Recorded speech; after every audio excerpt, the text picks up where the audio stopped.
Boa noite, meus irmãos. Paz seja com todos, amém? Os irmãos estão bem, graças a Deus? Graças a Deus. Abra sua Bíblia.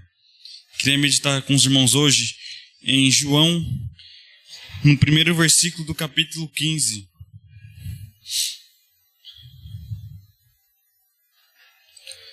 Versículo bastante conhecido. João 15, a partir do versículo 1, vai dizer assim: Eu sou a videira verdadeira, e meu pai é o agricultor. Todo ramo que, estando em mim, não der fruto, ele o corta. E todo que dá fruto, limpa, para que produza mais fruto ainda. Vós já estáis limpos pela palavra que vos tenho falado.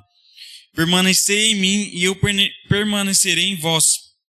Como não pode o ramo produzir fruto de si mesmo, se não permanecer na videira, assim nem vós podeis dar, se não permanecerdes em mim. Eu sou a videira, vós os ramos.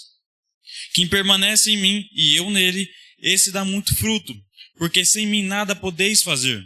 Se alguém não permanecer em mim, será lançado fora, semelhante do ramo, e secará. O apanhará, lançará no fogo e o queimará. Se permanecer em mim e em minhas palavras permanecerei em vós, pedirei os que quiseres e vos será feito. Nisso é glorificado meu Pai, que deis muito fruto, e assim vos tornarei meus discípulos. Pai, nós já te demos graça mais uma vez, porque o Senhor é bom. Obrigado por esse culto abençoado. Eu sei que o Senhor não nos trouxe aqui à toa, mas eu sei que o Senhor, desde o início do culto, está ministrando aos nossos corações. Agora, no momento da palavra, Pai, continue ministrando e que venhamos estar atentos àquilo que o Senhor quer falar, não aquilo que a gente quer ouvir, mas aquilo que o Senhor quer ministrar nessa noite. Em nome do Senhor Jesus, amém. Amados, aqui, esse é um texto que entra na categoria dos 7 eu sou de Jesus, né? Como a gente bem conhece do livro de João. Ele começa falando no capítulo 6, versículo 35, que ele é o pão da vida. No capítulo 8, 12, ele vai dizer, eu sou a luz do mundo. 10, 7, ele vai dizer, eu sou a porta das ovelhas. 10, 12, eu sou o bom pastor. 11, 25, eu sou a ressurreição e a vida. Capítulo 14, verso 6, versículo conhecido, eu sou o caminho, a verdade e a vida. E Jesus, ele encerra dizendo aqui no versículo 1, que ele é a videira verdadeira, aqui no capítulo 15. E Jesus sendo a videira verdadeira e nós os seus ramos, ele também declara aqui no início do capítulo, que Deus, ele é o nosso agricultor. E sabendo que Deus é o nosso agricultor, e ele sendo agricultor, ele trabalha como tal. Então nós que somos os seus ramos, ele vai nos cortar de alguma forma. Aqui ele fala que é fato que todo mundo, seja crente ou não crente, vai ser cortado por Deus em algum momento. Por que eu digo isso? Porque a gente vê aqui que aqueles que não permanecem em Deus, Deus corta esse ramo, ele é lançado fora, é lançado no fogo, é queimado, ele é destruído. Mas nós que somos crentes, que estamos firmes em Deus, Deus também nos corta. Mas o corte de Deus sobre nossas vidas, que estamos permanecendo nele, é diferente. Porque é um corte que poda a pessoa.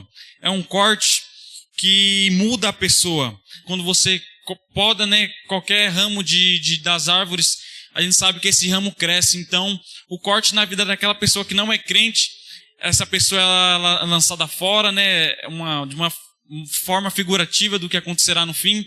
É lançado fora, é jogado no fogo, é queimado, mas aqueles que permanecem em Deus, Deus corta podando para que a gente cresça cada dia mais de fé em fé, de glória em glória, na sua graça e na sua misericórdia, cada dia mais dando frutos. Então, meus irmãos, entendendo que nós temos que permanecer em Deus, nós vamos abordar nessa noite algumas características de uma pessoa que permanece em Deus. E essas características serão baseadas em um homem da Bíblia, lá em Gênesis, justamente a partir do versículo 37, que vai falar sobre uma história muito conhecida de José do Egito, como nós conhecemos. Ele é um exemplo de um homem que permaneceu em Deus. Então eu não vou dar todo o contexto, toda a história dele, porque é uma história conhecida, mas a gente sabe que José era o filho preferido de Jacó, e a gente sabe que ele era o mais novo até então, depois que veio nascer Benjamim, mas ele era o preferido. Os seus irmãos, eles armam contra a vida dele, né? Eles matam um cordeiro, suja aquela túnica. Tudo isso por causa de um sonho que José teve. Depois ele teve um outro sonho que mostrava que futuramente seus irmãos, dava a entender, iriam o servir, ou seja, os mais velhos iriam servir aquele que era mais novo. Isso revoltou os irmãos, isso ofendeu mais ainda os irmãos. Não bastava ainda José ser o filho preferido. Mas resumindo, os irmãos conhecem a história. Na vida de José teve os seus altos e seus baixos. Teve os momentos de glória e teve também os momentos de vergonha. Mas a gente, olhando para a história de José, a gente entende que não foi a circunstância, não foi o problema que o deixou de permanecer em Deus. A gente vê que não foi as circunstâncias que aconteceram na sua vida de errado que o fez perder a sua fé no seu Deus. Engraçado que em nenhum momento a gente vê Deus falando diretamente com José, assim como falou com Abraão, assim como falou com Jacó, assim como falou com Isaac. Mas mesmo assim a gente vê que ele permaneceu firme em Deus. José na casa de seu pai ele tinha muito e no poço ele não tinha nada. José no cárcere ele não tinha quase nada, mas quando ele estava na casa de Potifar ele tinha tudo. Ou seja, José teve seus altos e baixos, mas a gente vê que em todas essas situações ele permaneceu firme na presença de Deus. E hoje a gente vai ver esse resultado que aconteceu na sua vida, de como o inimigo tentou bradar contra a vida dele, mas mesmo assim ele permaneceu firme, independente das circunstâncias, porque José ele tinha um Deus que cuidava dele. Então, meus irmãos, a primeira coisa que eu vejo, uma primeira característica de alguém que permanece em Deus, é que ele foge da tentação. E 1 Coríntios 10:13 vai dizer que não sobreveio a vós tentação que não fosse comum aos homens. E Deus é fiel, ele não permitirá que vocês sejam tentados além do que possam suportar. Mas quando forem tentados, ele mesmo providenciará um escape para que possam suportar. E engraçado que a Bíblia é clara em dizer que não há tentação que nós não podemos suportar. A tentação nós podemos suportar, nós temos força para suportar. Diferente de uma provação. A Bíblia não fala que não existe uma provação que nós não podemos suportar. Um dia eu consolei uma pessoa assim, não, você está passando por isso porque, olha, saiba que não há provação maior que você não possa suportar. Ou seja, se você está passando por essa dificuldade é porque você pode suportar. Mas não é exatamente isso que a Bíblia diz. A Bíblia diz sobre a tentação. Então, a provação nós não podemos suportar todas. Não são todas as provações que nós iremos vencer. Isso nos mostra que nós temos que depender do Deus vivo. Nós temos que permanecer em Deus. Mas a tentação a gente vê que nós podemos suportar, assim como a Bíblia diz. E é isso que aconteceu com ele. Ele foi tentado, mas ele tinha caráter, ele tinha um Deus que mudava o seu ser dentro de si. E ele entendia que aquela tentação não serviria para a sua edificação. Então, meus irmãos, as tentações nós suportamos. E a gente vê que se a gente pode suportar uma tentação, é porque a gente só cai na tentação se a gente quiser. Quem está enraizado em Deus, meus irmãos, não fica procurando sustento em qualquer coisa, não fica procurando sustento de outras maneiras, não. Porque só quem dá o crescimento para a sua vida é somente Deus. Só quem pode alimentar a sua alma é somente Deus. Então aqueles que estão verdadeiramente enraizados em Deus, não fica procurando outras maneiras de alimentar o seu ser, não fica procurando outras maneiras de tentar crescer na presença de Deus, não. Ele está enraizado em Deus. E José foi tentado, mas ele venceu a tentação. Mas ele vence a tentação não porque ele era mais santo que os outros irmãos, não porque ele é mais santo que qualquer um de nós aqui hoje, não. Mas ele tinha a sua fé firmada no Deus vivo. E ele sabia que aquilo era errado. E ele teve forças para suportar essa tentação. Porque aquele que permanece em Deus, o nosso agricultor, consegue vencer suas tentações. Deus abençoe, irmã.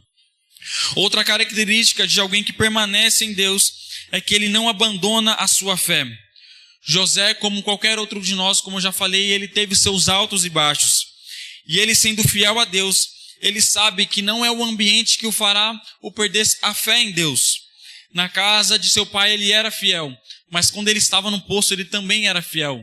Não há relatos de José murmurando, questionando a Deus. Não há relatos de José querendo abandonar a sua fé. No palácio ele era fiel ali na casa de Potifar, mas também quando ele foi ao cárcere ele também era fiel. As dificuldades, meus irmãos, não era uma régua para medir a fé que José tinha em Deus. Não, eu estou passando por uma dificuldade, então minha fé está fraca, não sei o que eu faço da minha vida. Não, mas agora que eu estou na casa de Potifar, estou né, em um palácio, estou andando em lugar de luxo, não, minha fé está fortalecida e tudo mais, não. Não, as dificuldades não eram uma régua para medir o quanto José confiava em Deus ou não. Romanos 1,17 vai nos dizer: porque no Evangelho é revelada, de fé em fé, a justiça de Deus, como está escrito, mas o justo viverá pela fé. E José vivia pela fé. Como eu disse, não tem relato de Deus conversando pessoalmente com José, mas mesmo assim ele tinha fé no seu Deus que era grande. Mesmo assim nós vemos um homem que era temente a Deus, um homem que permanecia na promessa e principalmente na obediência a Deus. Ele permanecia em Deus. Porque a gente entende, meus irmãos, que quando a nossa fé está fraca, as nossas raízes perecem. A nossa falta de fé começa a fazer com que nós enxergamos as coisas de maneira diferente. Mesmo você sabendo que você está fazendo algo de errado, ainda assim você permanece no erro e você se sente incomodado com isso. Poxa vida, eu estou nesse erro, sei lá, eu não consigo sair, eu queria tanto mudar. Mas Deus fala para alguém nessa noite: permaneça em mim e você será renovado. Porque a graça de Deus, meus irmãos, te basta, a misericórdia dele te sustenta. Você tem um Deus que fortalece a sua fé. Então está com falta de fé, então ora a Deus para te dar mais fé. A falta de fé, meus irmãos, nos faz perecer, mas a graça de Deus nos faz permanecer na presença dele. A enfermidade, a dificuldade, as circunstâncias não pode ser algo que mude o nosso cenário, não pode ser algo que faça nos perder a fé em Deus. Porque não é o cenário, meus irmãos, que tem que fazer mudar a nossa visão e fazer com que nós perdemos a nossa fé em Deus. Não pode ser a circunstância, não pode ser a dificuldade que nos faça querer nos distanciar de Deus. Infelizmente a gente viu que o irmão do Wilder está passando por uma dificuldade muito delicada. E eu tenho certeza que não será essa circunstância que o fará perder a fé em Deus. Não, nós estamos aqui, oramos por ele. Ele pediu oração porque nós cremos naquilo que só Deus pode fazer. Então a gente vê que ele é um homem que permanece em Deus porque a sua fé não foi abalada. E nós temos que ser assim, meus irmãos. A nossa fé não pode ser abalada em meio às circunstâncias. Eu não sei se eu disse aqui na igreja, mas a história de Jó só é bonita porque nós não estamos passando por aqueles problemas. A gente vê a história de Jó, nossa, que bonito, né? Ele passou por provações, passou por dificuldades e mesmo assim não murmurou, não pecou contra Deus. Deus mesmo relata isso, que ele não pecou uma só vez contra ele. E nossa, que história bonita, mas quando nós chegamos nesse momento que passamos pelas dificuldades de Jó, a gente não tem essa permanência em Deus, a gente começa a resmungar, a murmurar. Nós começamos a perecer na fé, mas meus irmãos, ainda assim, hoje há pessoas que permanecem na fé, e assim como o irmão do Wilder, nós temos que ter esse exemplo para nós. Independente da dificuldade, independente das tentações, permaneça firme nas promessas de Deus, permaneça obediente, permaneça com a sua fé fortalecida em Deus. Para que a gente vai desistir, meus irmãos? Porque a fé não faz com que as coisas impossíveis se tornem possíveis, mas a fé faz com que as coisas impossíveis se tornem possíveis ao nosso Deus. Não a nós mesmos, mas ao nosso Deus. A fé não faz com que as coisas difíceis se tornem fáceis, porque não é fácil. Mas como eu disse, a fé faz com que nós sabemos que nós somos dependentes de Deus. E Ele sim, e para Ele é tudo possível. Uma outra característica de alguém que permanece em Deus é que quem permanece em Deus, Deus permanece nele. Jesus declara isso no verso 4, aqui do capítulo 15. Permanecei em mim e eu permanecerei em vós. Então a gente vê que Deus permanece em nós quando nós permanecemos nele. E você pode se perguntar, mas como é que eu vejo Deus permanecendo em mim? A resposta está em Mateus capítulo 6, versículo 33. Mas buscai primeiro o reino dos céus e as demais coisas vos serão acrescentadas. Aí você fica perguntando, mas como assim Deus é assim, Deus permanecendo em mim? Porque quando Deus disse que as demais coisas vos serão acrescentadas, a gente vai ver uns versículos antes, a partir do 27, 28, que aquilo de comer, aquilo de beber, aquilo de vestir, Deus ele vai te sustentar.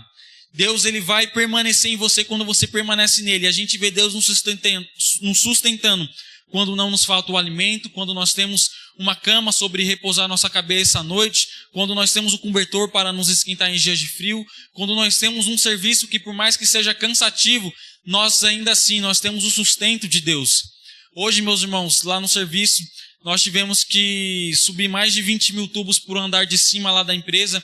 e a gente fez um esquema lá que um foi passando para o outro, que foi passando para o outro, foi subindo a escada e o outro foi organizando. Meus irmãos, foi quase 2 horas de serviço só para a gente movimentar alguns materiais.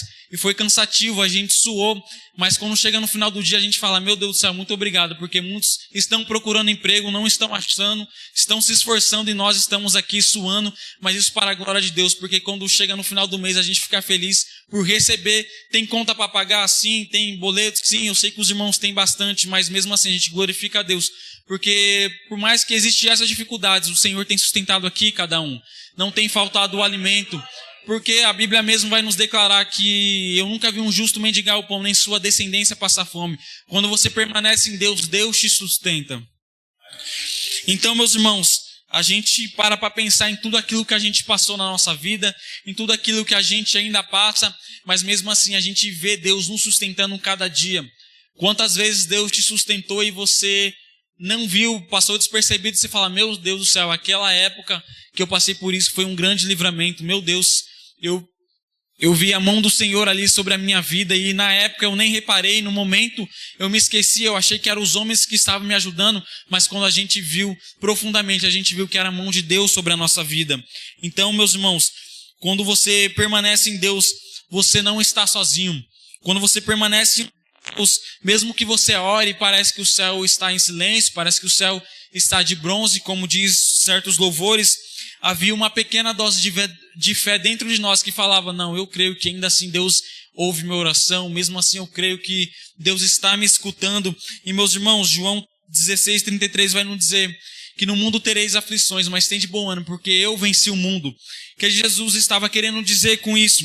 Que isso significa que foi Ele que te deu a vitória, quando a sensação era de esgotamento, quando a sensação era de, para mim chega, já acabou, mas mesmo assim havia uma mão que te levantava e falava assim, filho, vai em frente porque eu estou ao seu lado, eu estou com você. Então, meus irmãos, permaneça em Deus, Ele permanece com você, porque Deus não só te sustentou quando você passou por dificuldade, mas ainda quando você passa, Ele está ao seu lado e pelejando por você. Uma outra característica de alguém que permanece em Deus é que ele coloca Deus como prioridade na sua vida. E quando nós colocamos Deus como prioridade na nossa vida, Deus ele prospera os nossos caminhos. Gênesis 39:2, na história de José, vai dizer que o Senhor esteve com José de modo que ele prosperou e passou a morar na casa do senhor egípcio, de Potifar. No versículo 33, o carcereiro não se preocupava com nada com que estava no cargo de José, porque o Senhor estava com ele, lhe concedia com êxito em tudo o que realizava. E ainda em Gênesis capítulo 41:52 vai nos dizer, ao segundo filho chamou Efraim, dizendo, Deus me fez prosperar na terra onde eu tenho sofrido. Meus irmãos, quando colocamos Deus como prioridade em nossa vida, Ele muda e prospera os ambientes em que estamos inseridos. A terra pode parecer infértil, a terra pode parecer deserta, seca, árida, a terra pode ter poucos recursos, ou quase nenhum recurso, mas Deus diz assim para nós essa noite, é eu que dou o crescimento, faça apenas a sua parte, só plante, porque é eu que faço germinar, é eu que faço crescer, eu que faço a planta tomar forma. Então, meus irmãos, a gente entende que nós temos que fazer a nossa parte. Quando nós colocamos Deus como prioridade, nós não colocamos Deus como prioridade falando assim, Deus, faz aí e eu vou ficar aqui esperando. Não, meus irmãos. Colocar Deus como prioridade na sua vida é entender que Ele fará a parte dele, o impossível, o que for possível, você tem que fazer. É como José fazia, mesmo ele estando no cárcere, ele fazia a parte dele. Ele cumpria o seu chamado, que o seu chamado era liderar, era governar. Então ele fazia com êxito, a Bíblia dizia. Mesmo ele na casa de Potifar, ou mesmo ele no cárcere, a gente vai ver que Deus era próspero na sua vida. Então, meus irmãos, o que eu entendo com isso? É que Deus, ele era como prioridade na vida de José. Mas mesmo sendo prioridade, José fazia a sua parte. José, ele liderava, ele governava, ele cumpria o seu chamado. E é isso, meus irmãos, que nós vamos entender o que o salmista diz no capítulo 91 de Salmos. Que aquele que habita no esconderijo do Altíssimo, a sombra do Onipotente, descansa. Que ele livra do laço do passarinheiro, da peste perniciosa. Ele nos cobre com suas penas. 1000 cairão ao outro lado, 10.000 à sua direita, mas nós não seremos atingidos. Por que o salmista ele diz com tanta clareza tudo isso? porque ele entendia o Deus que ele tinha. Ele entendia que Deus era a sua prioridade, era o seu refúgio, a sua fortaleza. Ele entendia que ele permanecendo em Deus, Deus permaneceria nele e o livraria dos inimigos. Então, meus irmãos, quando nós olhamos que Deus era próspero na vida de José, não era próspero de riqueza, até porque como é que alguém vai ser próspero no cárcere? Hoje em dia, né, pode até ser que sim, porque hoje nas celas tem televisão, tem celular, tem muitas coisas que se pode entrar lá dentro, mas naquela época, meus irmãos, o cárcere, né, a prisão, era algo realmente onde a pessoa sofria, onde a pessoa era chicoteada, onde era escassa a comida. Mas, meus irmãos, José era próspero naquilo que ele fazia, em sua obediência, em seu chamado. Seja no palácio ou no cárcere, meus irmãos, ele não mudava a sua obediência, as suas atitudes. Sendo assim, Deus o fez prosperar, ou seja, o fez crescer em sabedoria, fez o crescer em conhecimento e maturidade. E já partindo para a conclusão, meus irmãos, para José ser honrado, segundo aquilo que se cumprisse os seus sonhos, né, que os seus irmãos o serviriam e tudo mais. Meus irmãos, levou 13 anos para que a promessa cumprisse na sua vida. Ele tinha 17 quando ele teve esses sonhos, e só aos 30 ele foi tomado como governador do Egito. E eu falei no início que nós, como ramos, seremos podados por Deus. E eu deixo para a reflexão dessa noite para os irmãos que eu não sei quanto tempo Deus está te podando, ou quanto tempo Deus irá te podar. No caso de José, foi durante 13 anos. Teve seus altos e baixos até que a promessa de Deus fosse cumprida na vida dele. Então, meus irmãos, seja 6 meses, seja 1 mês, seja 5, 10 ou 15 anos, uma hora Deus vai te podar, se Ele não estiver te podando nesse exato momento. Mas saiba de uma coisa, meus irmãos, Deus, que é o nosso agricultor, está podando você porque Ele sabe que lá na frente Ele vai cumprir a promessa dEle. Filipenses 1,6 vai dizer que quem começou a boa obra, que no caso é Deus, é fiel para cumprir até os dias de Jesus. Ou seja, meus irmãos, o mesmo Deus que nos dá a obra, que nos dá a promessa, é o mesmo Deus que cumpre. O mesmo Deus que nos fala assim, meu filho, vai por aqui, é o mesmo Deus que quando há pedras no caminho, quando há dificuldades no caminho, é o mesmo Deus que nos sustenta. O Deus que nos dá a direção, meus irmãos, é o mesmo Deus que nos guia. Então a gente entende, olhando para a vida de José, que ele era um homem que permaneceu em Deus. Ele era um homem, aquilo ao qual Jesus ele vai declarar aqui no capítulo 15 de João. Permaneça em mim e eu permanecerei em vós. Então, meus irmãos, para nossa reflexão essa noite, permaneça em Deus. Permaneça enraizado em Deus. Porque independente das dificuldades, independente dos ambientes, que isso não mude e diminua o tamanho da sua fé. E saiba, meus irmãos, que a sua fé, ela tem poder para ser forte. A sua fé, meus irmãos, pode mover montanhas, e isso não é algo apenas fabuloso, não, meus irmãos, porque quantas pessoas não estiveram no fundo do poço, mas a sua fé os fez permanecer em Deus mediante as dificuldades. Isso aconteceu com José. Mesmo ele estando no fundo do poço, ele permaneceu firme. Mesmo ele estando no palácio, ele também estava firme. No cárcere, ele estava firme, mas também, quando ele foi como governador do Egito, ele não se desviou dos caminhos do Senhor. Mesmo no poço, mesmo no palácio, ele permaneceu firme. E é isso que eu quero trazer para a nossa reflexão essa noite. Independente da dificuldade que você passa, permaneça firme no Senhor Jesus. Mesmo que a dificuldade seja grande, que você não veja luz no fim do túnel, meus irmãos, não deixe com que sua fé seja abalada, porque nós temos um Deus que pode todas as coisas na nossa vida. Amém? Meus irmãos, e eu encerro com um versículo que eu citei.